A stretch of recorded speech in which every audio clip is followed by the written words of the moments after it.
Welcome to our channel. Saudara-saudari terkasih, jumpa lagi dalam edisi Riak Sabda di minggu biasa yang ke-26 di tahun C ini. Tema renungan kita adalah solidaritas, sinyal menuju kehidupan kekal. Saudara-saudari, Nabi Amos dalam bacaan pertama minggu ini menyesalkan sikap orang-orang yang tidak peduli akan kehancuran Yerusalem. Sementara Israel ada dalam krisis, banyak orang hidup berfoya-foya dalam kemewahan. Ketidakpedulian adalah sumber malapetaka, sebagaimana yang terjadi dalam Injil hari ini dalam perkara orang kaya dan Lazarus yang miskin.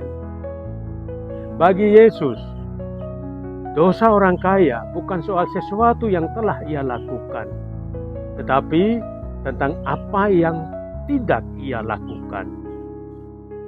Orang kaya dalam Injil tidak menolong Lazarus. Si kaya benar-benar tidak peduli dengan Lazarus. Bahkan saat Lazarus berbaring di depan pintu rumahnya dalam keadaan sakit dan kelaparan, orang kaya tetap sibuk dengan apa yang menjadi kesibukannya. Sikap masa bodoh membunuh rasa solidaritas terhadap orang lain, dan pada akhirnya sikap ini membuat kita jauh dari Allah yang hadir dalam diri orang miskin dan yang membutuhkan. Saudara-saudari terkasih dalam Kristus,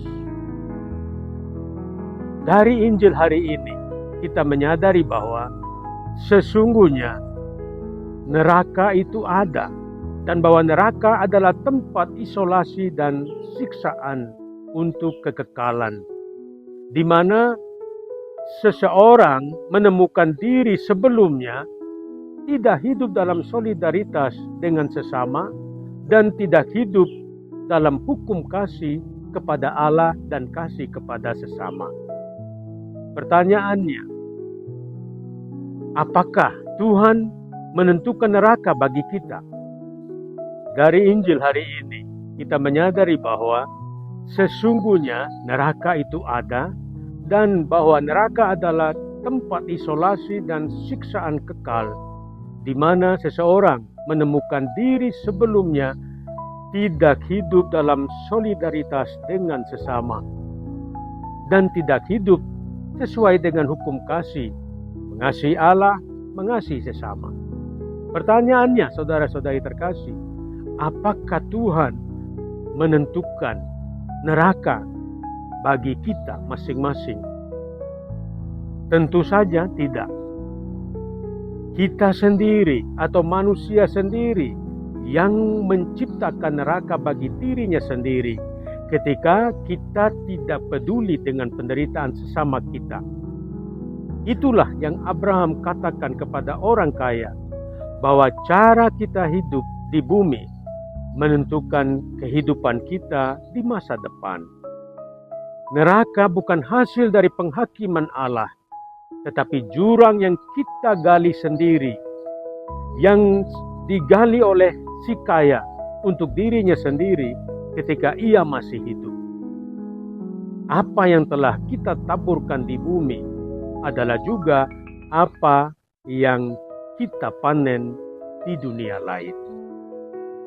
Saudara-saudari terkasih dalam Kristus, ada 3 hal penting yang hendak kita refleksikan dari perumpamaan ini. Yang pertama, solidaritas dan hubungan yang baik dengan sesama adalah kriteria untuk hidup kekal.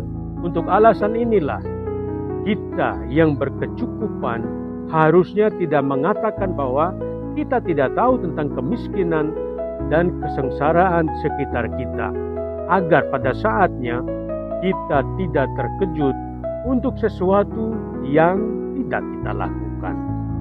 Yang kedua, pentingnya bertobat sekarang dan di sini. Kita tidak boleh menunda untuk besok apa yang bisa kita lakukan hari ini.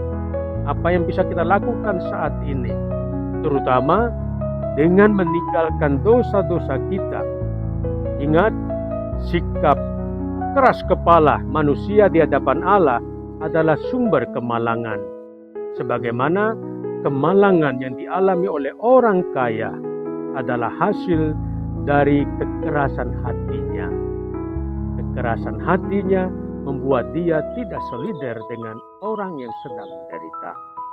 Poin ketiga, iman kita saudara-saudari berdasar pada sabda Tuhan, bukan pada penampakan.